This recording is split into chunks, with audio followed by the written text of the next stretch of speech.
Om Tumeva Mata cha Pita Tumeva Bandhuscha Saka Tumeva Vidya Dravinam Tumeva Sarvam Mama Deva Deva Sri Dakshina Murti Sudeshi Kendram Dvaipayanam Sutrakritam Munindram Sri Shankaram Bhashyakritam Yatindram Madheshi Kanchapi Namami Vityai Om Namo Brahma Dibhyo Brahma Vidya Sampradaya Kartrubhyo Vamsarishibhyo Mahadbhyo Namo Gurubhyaha Sarvopa Plavarahita Prajnana Ganaha Pratyagarto Brahmaivahamasmi Om Prapanna Parijataya Totra Vetraikapanaye Jnana Mudraya Krishnaya Gita Mritaduhe Namaha. Pranams everyone. So we are in the 16th chapter. We are going through Daiv-Asura-Sampad. Basically humans can be classified, or the character of humans be classified as Daivi-Sampad and Asuri-Sampad. In this context, Bhagavan had started off with enumerating all the values of a Daivi-Sampad person. In the first 3 slokas, he is enumerating all the values of a Daivi-Sampad person. In the first sloka itself, he is giving 9 values. Shri Bhagavan Uvacha Abhayam Sattva Samshuddhihi Jnana Yoga Vyavasthitihi Dhanam Damascha Yajnascha Swadhyayastapa Arjavam. So there are 9 values that are given, and out of which we had seen Abhayam, then we had seen Sattva Samshuddhihi, and then Jnana Yoga Vyavasthitihi. We had seen the first 3, then we had also seen Dhanam, then we were discussing about Damaha, which is the 5th virtue that Bhagavan says. It's about sense control. Control of the sense organs, and we saw the sense organs are the way through which our mind gets affected, and then the sense organs can be used for 3 purposes: either for Vyavaharika reason, for transaction purposes, or it can be used for enjoyment, Bhoga Sadhana, or the third being it can be used for Yoga Sadhana, which is for reading Shastras and working towards moksha. And Damaha is an important virtue. We saw it is very important because our mind can get affected if we do not follow sense control, because there are 2 ways that we saw that a mind can get affected: either through whatever we see, whatever we hear, whatever we taste, whatever we feel now. That can affect our mind. And when we are kind of alone, or when our sense organs are kind of close to the other and outside environment, our mind can get disturbed by recollecting some of the information, what we had seen earlier, what we had listened earlier, what we had heard people talking about us, all those things. So our mind will look into the past and bring forth those issues, and then we will feel sad, we will feel sorrow, or our mind gets disturbed basically. So the importance of these 5 sense organs, the 5 sense organs is very important for us to get the knowledge of the world. From a Vyavaharika standpoint, it is very important. But at the same time, we will have to ensure that these sense organs are our weak spots.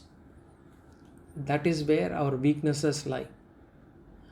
So we have to understand that, and based on that, we will have to act on it.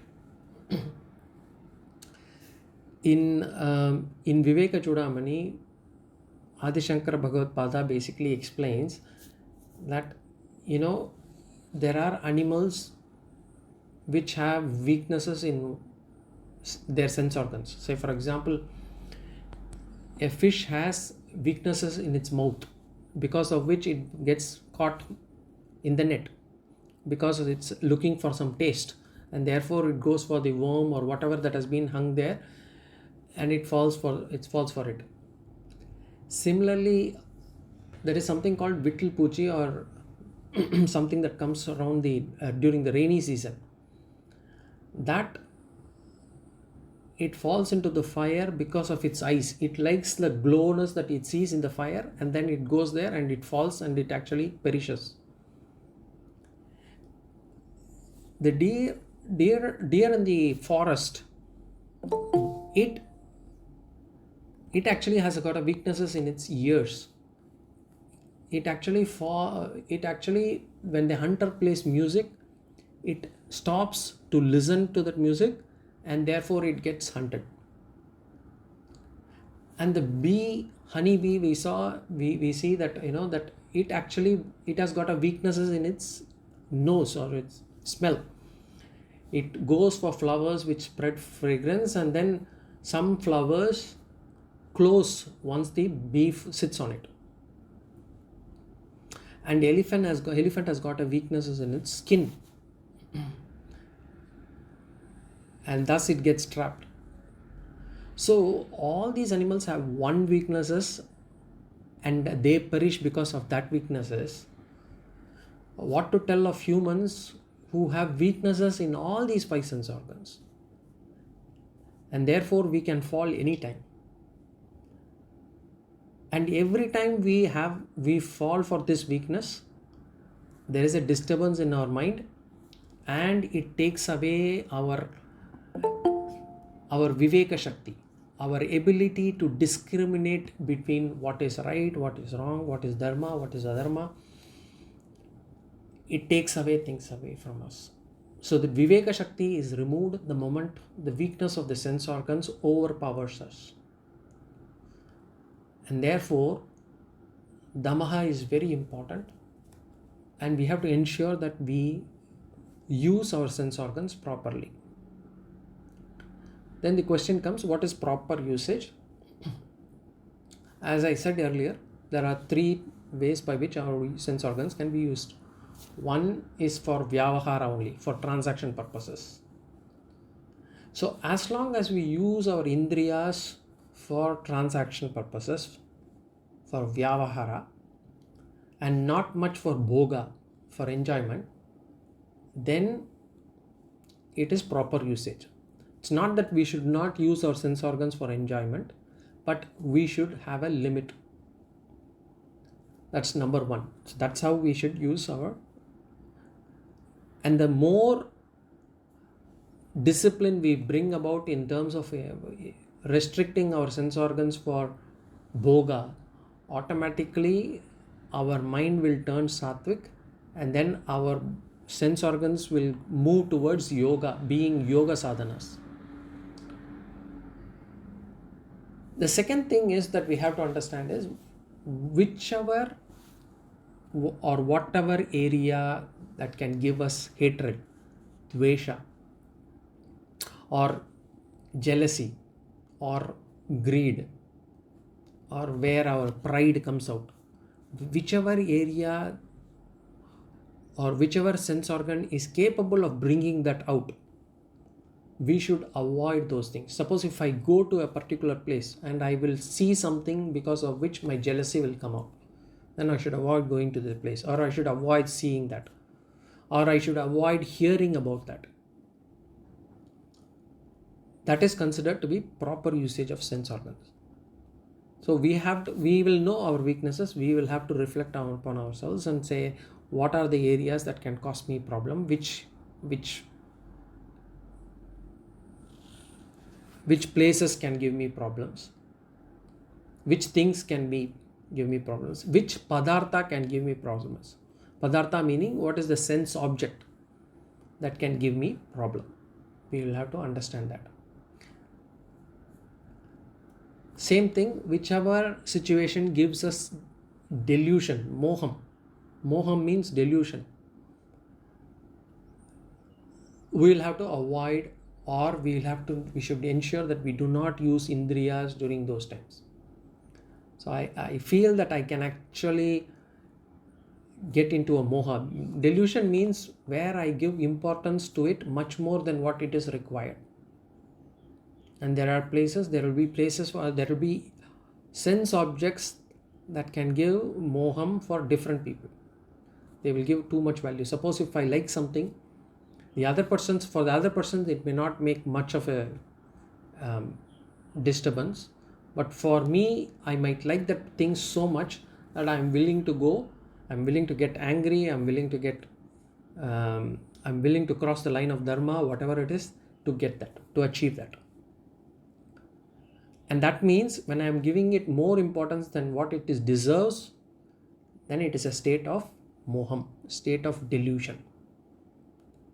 And I have to understand, and I should avoid going there, doing that. So in those ways, we should be able to maintain our usage or ensure that we are using our sense organs properly.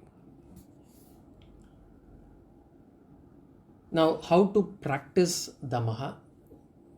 What are the ways that we can practice Indriya Nigraha? Number one, if you see, we generally get addicted to certain things. We are addicted to certain things, and we should understand where our addiction lies. It could be food, it could be some music, it could be some person or something. So we have to understand where our addiction lies, and we should ensure that initially and those places we do not have the strength to fight. Our general tendency is to fall for it. So our understanding where our weaknesses lie and avoiding those situations is one way to start with for Indriya Nigraha. It is still not considered to be disciplining our sense organs yet, but at least to ensure that we do not fall for it initially.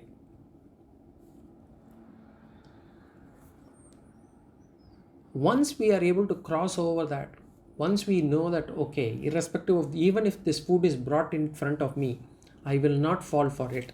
Suppose we have I have diabetes or sugar, but I've got a weakness for sweets. So, which means if I see the sweet, I end up having it.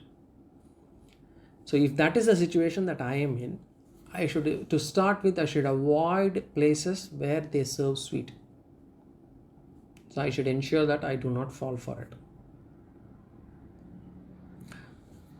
Only when I have got sufficient self-control, when I can say to me, whatever be the situation, I will be able to overcome it.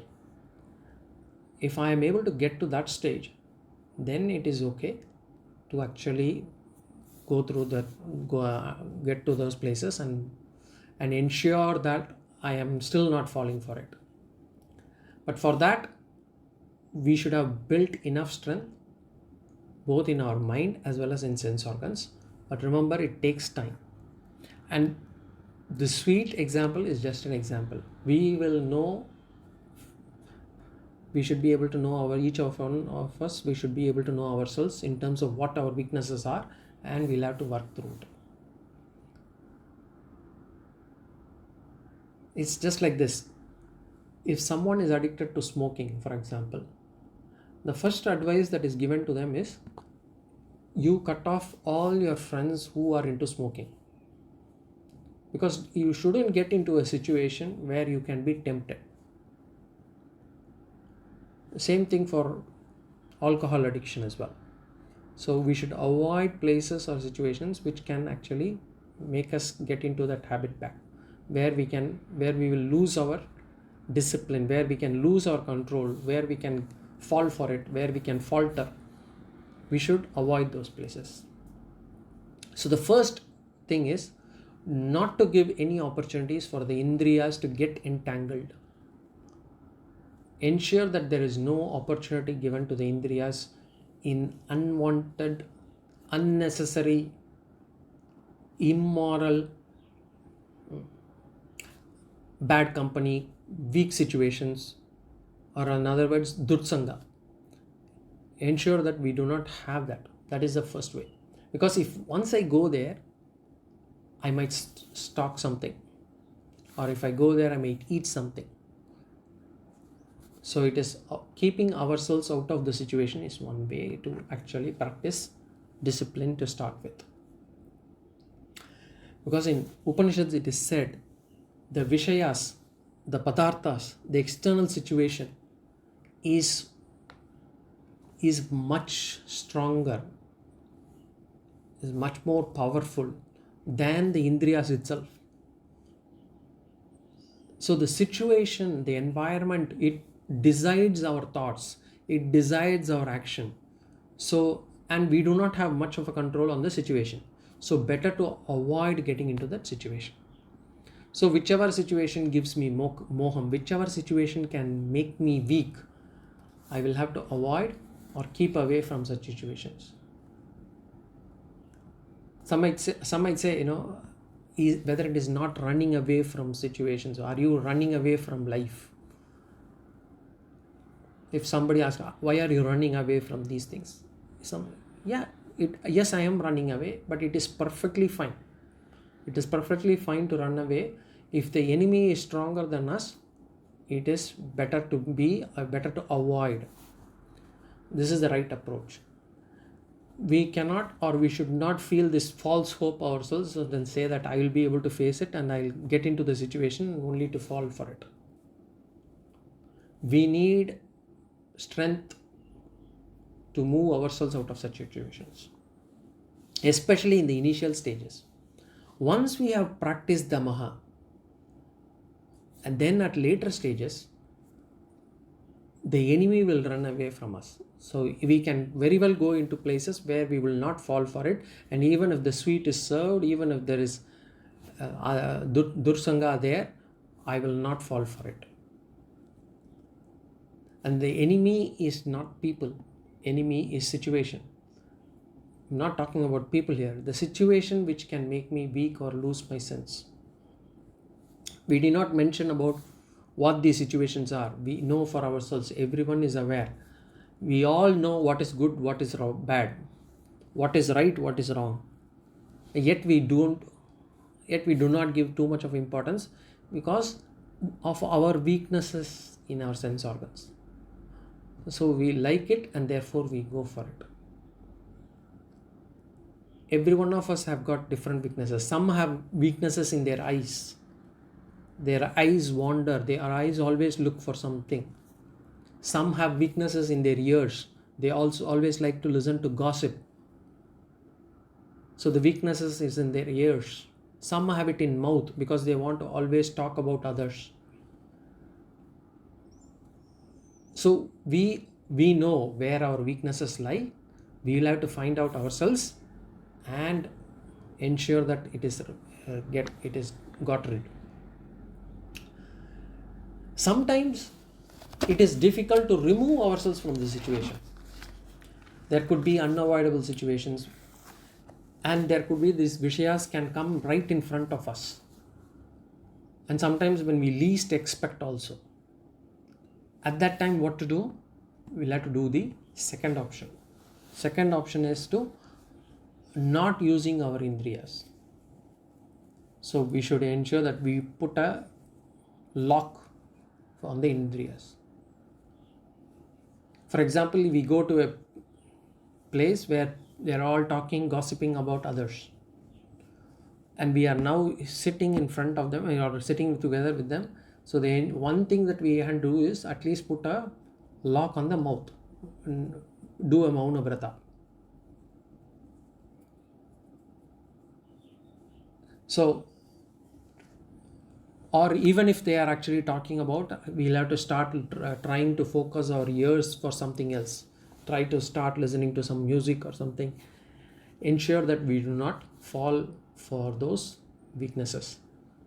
So even if we are physically present, trying to take away the sense organs from the object is the second option. But of course, with regards to eyes, we cannot do much. We'll have to see, we'll have to work on it. Then the third option that we have is having this buddhi, Ishvara buddhi on Vishayas.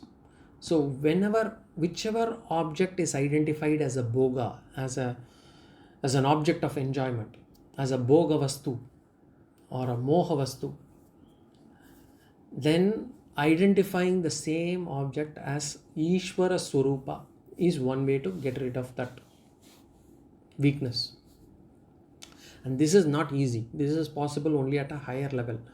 Only when we are spiritually mature, we will be able to apply this principle. Because at the early stages, we will not even have the strength to accept that these are Ishvara Swarupa. This requires some bit of spiritual maturity to be able to classify them as Ishvara Swarupa. For example, someone says humiliating words, they hurt us, or supposedly they want to hurt us. Generally speaking, what happens? We get an aversion or a hatred on that person. And suppose we say, okay, accept that as Ishvara Swarupa, the mind will be difficult to accept them. But the fact remains is, whatever I see, whatever I hear, whatever I touch, it is all Ishvara Swarupa. Because we have, in the Introduction to Vedanta series, we had already discussed about Ishvara being this Jagat. Jagat is nothing but Ishvara. The entire creation is Bhagavan's Vibhuti. That's why when we ask even a villager in our time, in our country, we say, where is Ishvara? They will say, Ishvara is everywhere. That's because this Jagat is nothing but Ishvara. This has to be practiced. It requires a lot of abhyasa. We may not always have this thought, because our thoughts are always focused on external objects. So, but we'll have to practice this. We will keep forgetting it. We'll have to keep reminding ourselves that this Jagat is nothing but Ishvara. Suppose, okay, I say I'm not able to see these Vishayas as Bhagavan. Is there any option? Yeah, there is one more option, where we say Vishaya Visha Buddhi. We say, seeing these objects, whichever create moham in me, whichever create this disturbance in me, whichever creates this delusion in me, whatever be these weaknesses, I will have to recognize them as objects that will destroy me. I should have a kind of a dvesha buddhi on these objects. Initially, it is okay to have dvesha buddhi on these objects which can create mental disturbance, not people. It's about situation I'm talking about. Having dvesha buddhi on negative things in the beginning is okay.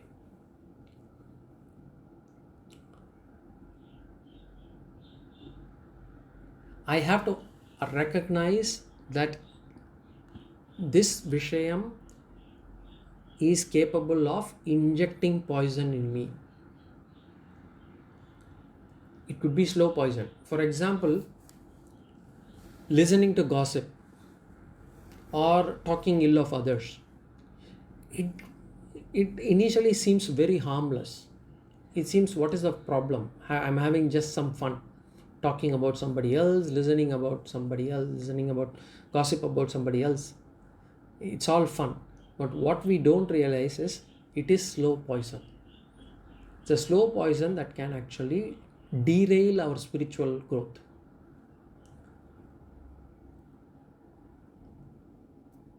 Some may even argue that, these things, whatever I'm saying, is all against the nature. After all, eyes are there given to see things, whatever, ears are there to hear whatever, tongue has been given to enjoy the taste, Bhagavan has given us all those things. Why should I control this? This is against nature.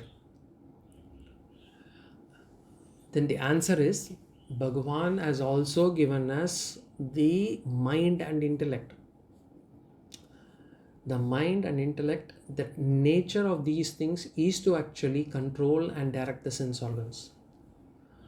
And therefore, I should not let it be used for all and sundry. So initially, all this Damaha could feel like I am suppressing things. I am suppressing all these things. Initially it looks like that, but then slowly what we'll have to do is we'll have to direct it towards other things. So by removing from unwanted things, from unwanted situations, I have to slowly direct them to something better, something good. Or I should start seeing this Vishayam, which are Visham as Ishvara Swarupa. So either I actually direct my sense organs or I direct my attitude. So that way we will be able to control. But control or disciplining the Indriyas is a necessary condition. It is necessary for humans. If we are not controlling our sense organs, then there is no difference between animals and humans. Some people are very particular about the food they eat. They have got great control on their tongue, but they may have weaknesses on others. So we'll have to see each person is different. So just as some people who have got this control in food, we'll have to have control or discipline in not just food, in all indriyas. Today, the food diet control is kind of big fad today in today's world. But it is not just for the food. We'll have to apply that across everything. So indriyas by nature, they go out. They tend to go out. Disciplining them, restraining them, controlling them, that is called as Damaha. And that is what Bhagavan says here. Do note that there are 2 points. Normally we desire for something in mind, and when we restrain it through the indriyas, the desire will still be in our mind.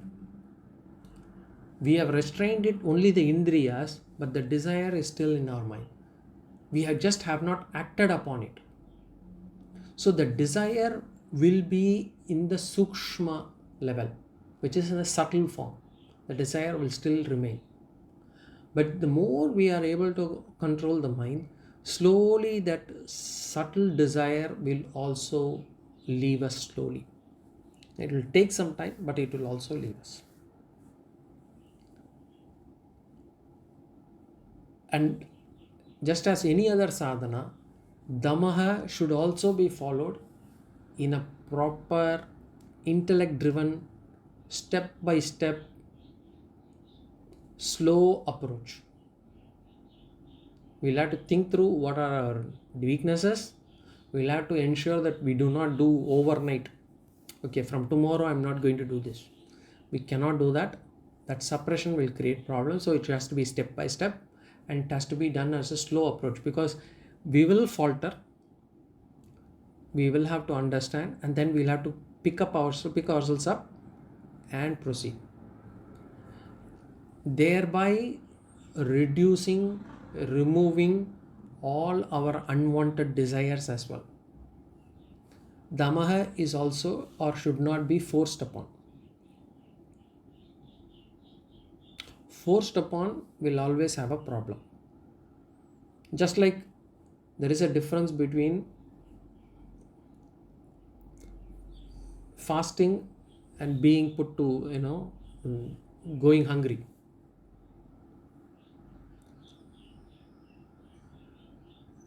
if we do it voluntarily, it doesn't hurt us. But if the situation is such that I am not able to eat, then I become disturbed. I become unhappy. So Damaha cannot be forced upon by somebody else. It has to be done by ourselves. We have to take the call. So by following Damaha, what is the benefit then? What is the benefit of this Damaha? First of all, number one, Shuddha Samskaras. Our mind gets refined. Because we keep giving good inputs to our mind through the Indriyas, the impressions that in our mind also become clean. So our mind gets cleansed over time. And the reflections or the impressions that we have in our mind, and remember, the mind is not only for this Janma. The same mind is being there for us throughout these millions of Janmas. It probably is going to be for whatever remaining Janmas that we are going to have until the time we get our moksha. So this mind is going to be with us throughout. So having good impressions on the mind is very important. So this Damaha will help us to create those good impressions. Number one. So Shuddha Samskaras. The second is a strong mind. The mind gets strength because of Indriya Nigraha. And a strong mind is something for us to experience. A strong mind, the importance of which we can only realize when we feel it. When the mind gets strength, that is, the willpower gets improved, then the things that we are able to achieve, the things that we are able to do is substantial. So then we will realize the importance of Damaha also. Then the third one is calm mind. The benefit is calm mind. So when Indriyas keep going out, what happens? The mind keeps experiencing this delusion, this moha. There is anger. Whenever the mind goes out, when we see things, we get anger, we get hatred, we get delusion, we get pride, we get ego, we get jealousy. The mind is constantly disturbed. One after the other, these feelings comes, this emotion comes, this thought comes. But what happens and that disturbs our mind. So when we are able to control, discipline our Indriyas, when the Indriyas are properly utilized as only for Vyavaharika, not much for Bhoga, more for Yoga, then we get a calm mind as well. So the benefit of Indriya Nigraha, Damaha, is basically pure mind, strong mind, calm mind. In short, we get a healthy mind. And only a healthy mind can act as an instrument to accept, understand, assimilate the Vedantic teachings. So Damaha is an important virtue. With that, I'll conclude on Damaha. So Damaha, so we have now seen 5 virtues: Abhayam, Sattva Samshuddhihi, Jnana Yoga Vyavasthitihi, Dhanam, Damaha.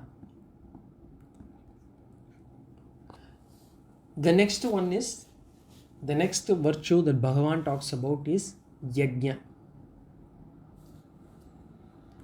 Yajna, just like other words that we have talked about, Dharma, Karma, Bhakti, this also has got yoga, or this also has got multiple meanings. Yajna has got multiple meanings. The first meaning is Shrouta Karma. Shrouta Karma means karmas prescribed by the Vedas. Karma is action. Shrauta means those karmas that are prescribed by Shruti. Shruti means Vedas. So Shrauta Karma means karmas that are prescribed by Vedas. And Vedas have prescribed many karmas. It has prescribed various samskaras to purify us. Right from the time of conception to our final rites. There are multiple samskaras or multiple samskaras Vedas have given. Close to about 40 samskaras are there. Some of these samskaras are varna based. So depending on the varna, the samskaras can change. And then some of the karmas, Shrauta karmas, are also classified as Nitya karma, Naimitya karma. Nitya karma, for example, there is Sandhya Vandanam for people who have Upanayanam. They have to do Sandhya Vandanam. That is Nitya karma. All the Amavasa Tarpana, all those comes under Nitya karma. Then there is also Naimitya karma. So the Shrauta karma is the first meaning. The second meaning is smartha karma. Smartha karma means the yajnas or the yagas that they prescribed by the rishis in the smritis. So some of the smritis have yajnas that are prescribed. Yaj. Yaj means actually to worship. So yajnas means those yagas that prescribed by the rishis in the smritis. Then yajna here also means Pancha Maha Yajnas. We have seen this Pancha Maha Yajnas as part of Introduction to Vedanta when we saw as Karma Yoga Sadhanas. Karma Yoga Sadhanas, Pancha Maha Yajnas are what? Deva Yajna, Pitra Yajna, Bhuta Yajna, Brahma Yajna and Manushya Yajna. Those Pancha Maha Yajnas. Basically being thankful to the world for whatever we are utilizing it for. Basically being thankful to the environment, being thankful to this Jagat, being thankful to Ishvara, because Jagat is nothing but Ishvara. And the main concept behind this Karma Yoga is that one should be a contributor, a net contributor. We consume a lot of things from this world. We have to ensure that we contribute as well. And not only that, we contribute or we give back more than what we get from the environment. From environment being everything, from people, from plants, from animals, from Deva, from Bhagavan, and from Rishis, from Pitru. So we have to ensure that we remain a net contributor.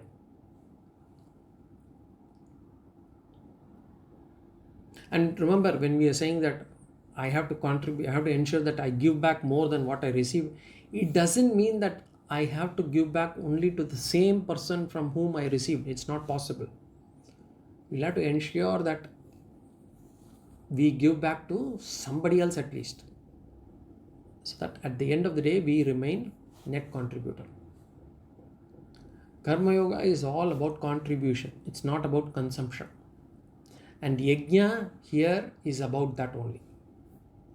It is about taking care of everything around us, including the environment. Many of us, we don't even take care of our own room, our own homes. So we'll have to start there itself.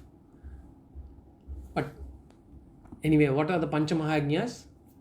We have seen this, but I'm repeating it here. Bhuta Yajna, Basically, Bhuta Yajna is about animals and plants. So watering plants, having this Tulasi Madam, even putting this kolam, rangoli outside for ants to eat,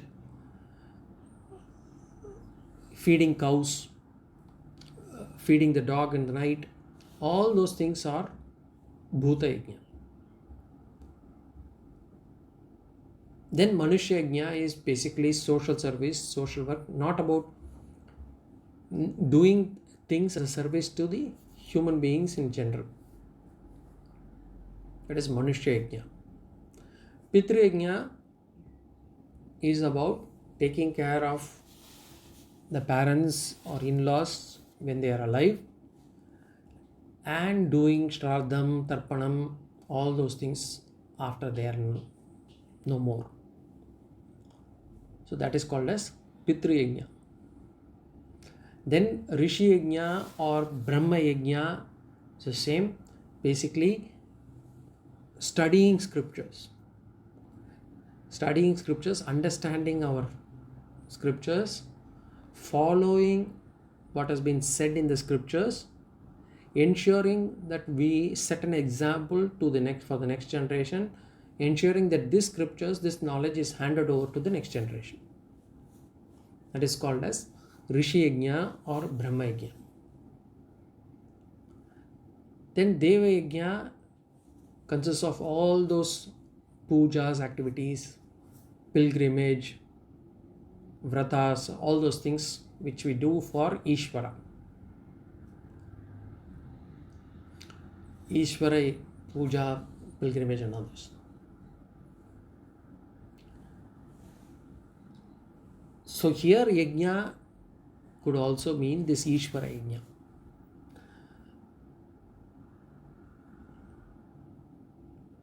Asuras have, generally if you see, look at it, Asuras have something called Ahankara. They have this pride. They think that there is nothing superior to them. And if you had read all those Puranas and others, you would see that typically the Asuras only, they fall because of their Ahankara. Whether it is Hiranyakashipu, whether it is so many other Asuras, they fall because of their Ahankara. They think that there is nothing superior to them. But for a Daivi person, for a Daivi-Sampad person, they understand that there is a superior force that is much greater than their Ahankara. We understand that there is a superior force which is bigger than our Ahankara, and we pray to that. We call that as Ishvara. So Ishvara Prarthana, you can say worship, prayer, whatever it is called as Devakya. And this Pancha Maha Yajnas is a must for every Grihastha every day. All the Yajnas have to be practiced on a daily basis. And therefore, this Deva Yajna or this prayer is also a must every day. And separate time must be allocated for it. We should not miss it under any circumstance. Prayer includes chanting, doing puja, whatever. If someone says, I do not have time to do that, it only means that they do not have interest in it, or they don't give this enough priority. There is no person in this world who can claim that they do not have time for prayer. If we have time for actually following stock market, if we have time to watch Netflix or movies, if we have time to watch sports, if we have time to relax, then there should be certainly time for praying as well. So next question is what to pray for? What should we pray for? Anything can be prayed for. There is nothing to stop to say that you shouldn't pray for these things. Kamya Prarthana is okay as long as it is dharmic.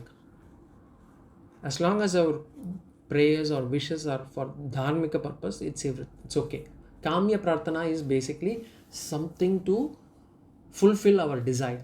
So we will have desires. To fulfill them, we pray for it. Suppose I want to say, I want promotion, I want to get a house, I want to get my daughter married, I want to get a good job for my son, whatever it is, all those things are called kamya prarthana.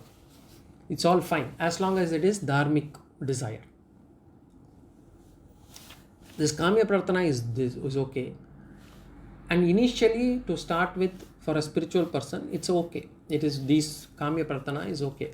Because only if the external situation clears up, our mind can be allocated for spiritual pursuit.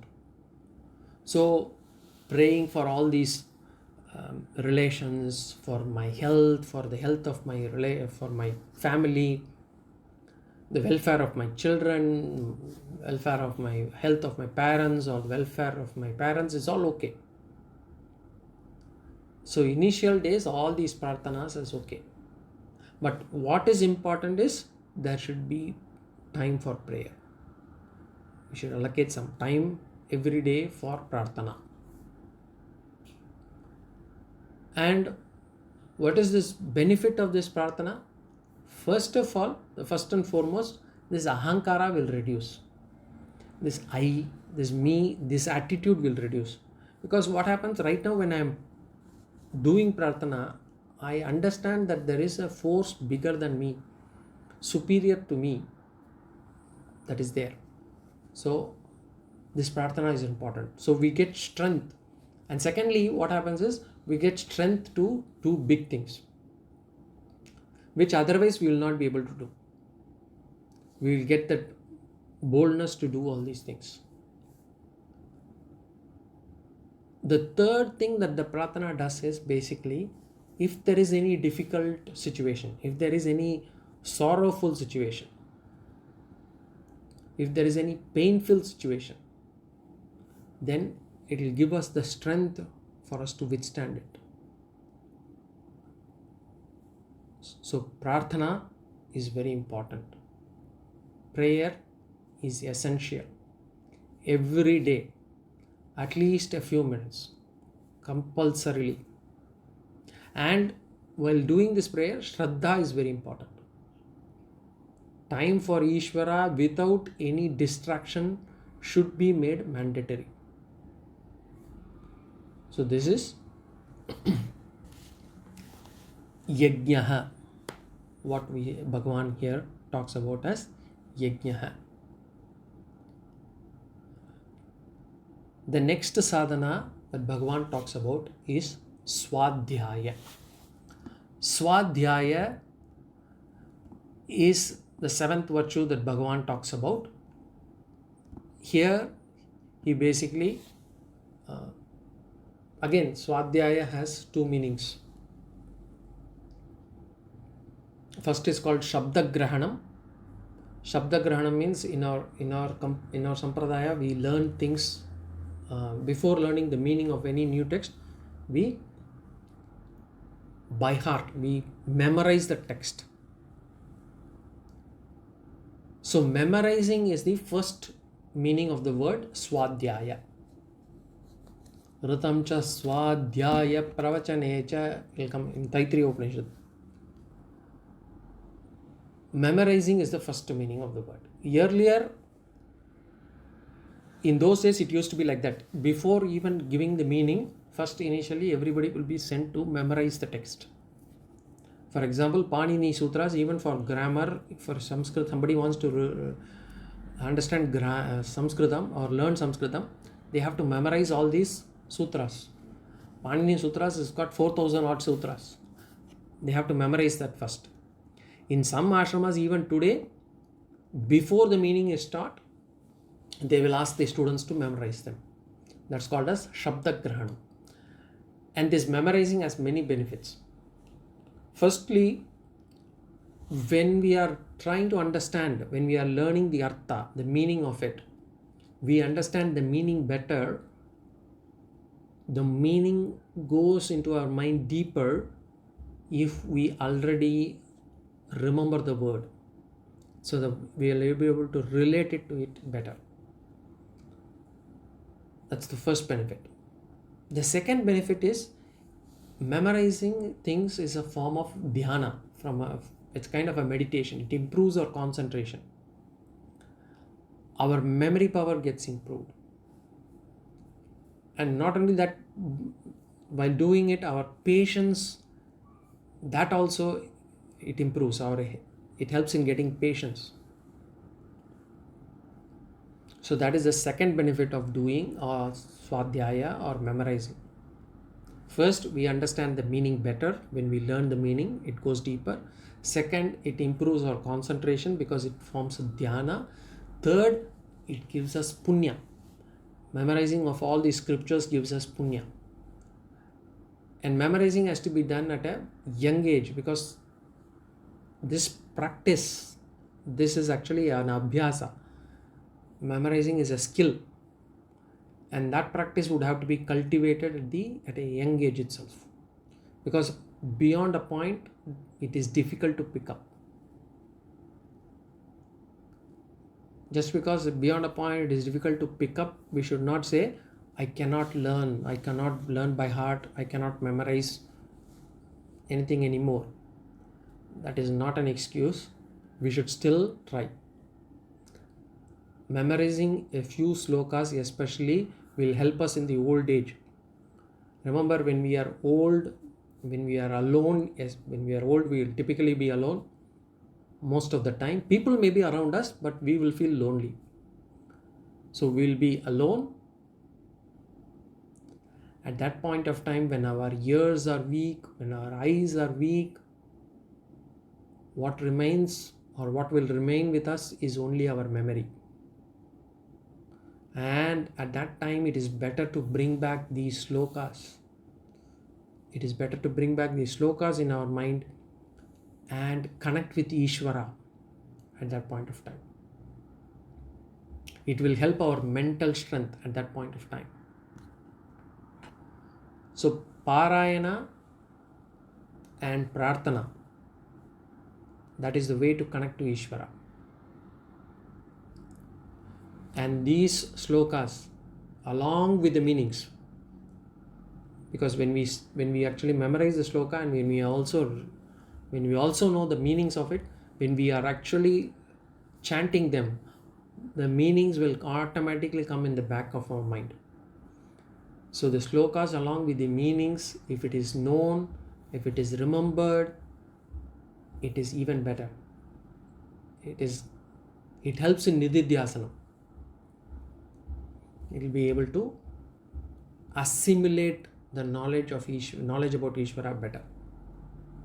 So this is Swadhyaya's first meaning, which is Shabda Grahanam. Swadhyaya also means Artha Grahanam, the second meaning.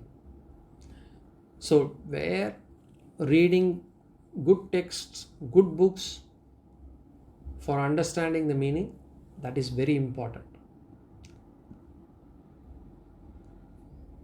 Reading a good book. Reading means buying, not only just borrowing from somebody else. Buy book, read, reread, follow. Following according to the book. Here we are talking about books which are scriptural, something that will help us grow spiritually.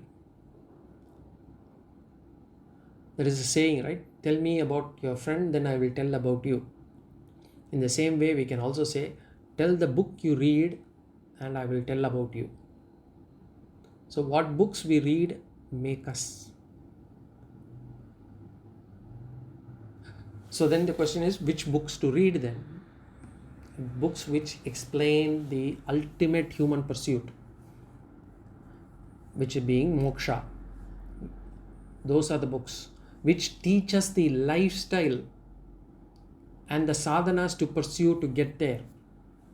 Those are the books that we should read. In other words, any kind of Vedanta books will help us. So to get this jnana, we have to read these books. But the knowledge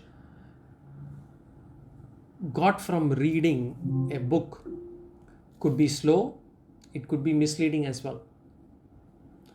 And therefore, listening through a guru is important. Shravanam is important.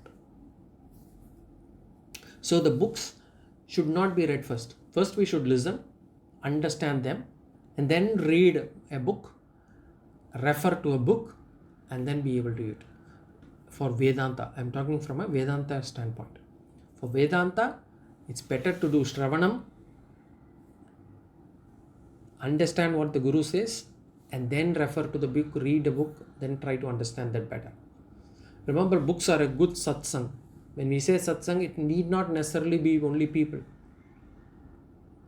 Because we may not get a company of sadhus at all times.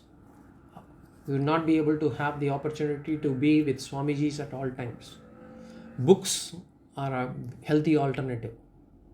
So the books act as our satsang. So reading is important. Now, reading has always been a good habit. Now this habit has been replaced by watching, seeing. In those days, people used to wait for those weekly magazines or monthly magazines to arrive, because there will be some kind of a serial that will be written, that will come only in these magazines. It will come in parts. People used to be addicted to it. Now we are addicted to series in television and all those Netflix and all those things. But this reading habit, Swadhyaya, is very important. Swadhyaya habit should be cultivated. Parayanam has to be done if it is not done already. So when we talked about Yajna, where Prarthana, the previous virtue, this Parayanam, Swadhyayam is very important. Good books should be read every day, at least a few minutes. If not few hours, we should read them every day. Not one day should go without reading something good. And here when we say Swadhyayam, because we are reading all the scriptures, scriptural knowledge, it becomes part of the Brahma Yajna also. Remember we talked about Pancha Maha Yajnas. Brahma Yajna or Rishi Yajna is about reading the scriptures. So Swadhyaya is nothing but Brahma Yajna. So this is the 7th virtue that Bhagavan has mentioned in this sloka. In the next class, we will take on the next virtue, which is Tapaha. So any questions or comments here?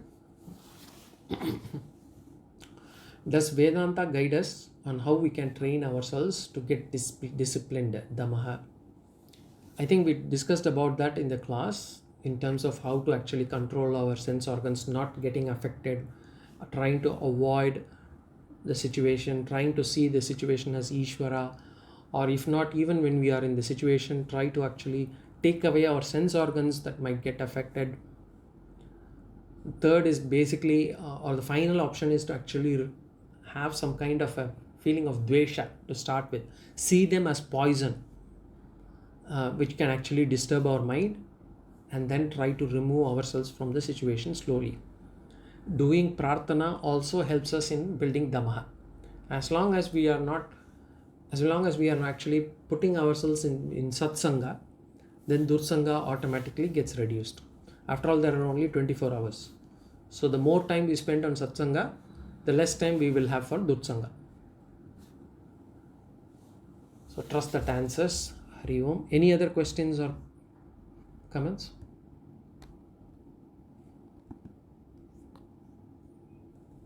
Do they give any guidance to inculcate these samskaras in ourselves? I'm not sure what kind of guidelines are you talking about. Anything that is dharmic is okay to start with. Anything adharmic, first ensure that you are not there.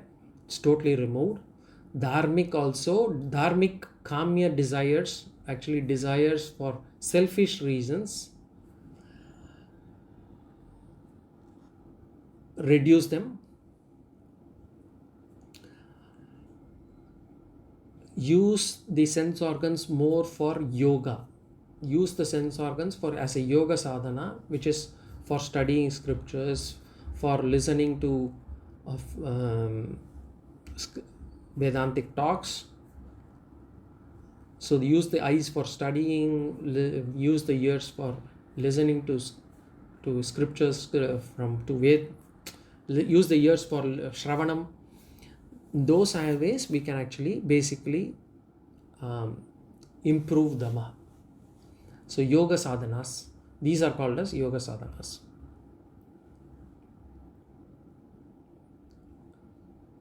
Hari Om. Hari Om.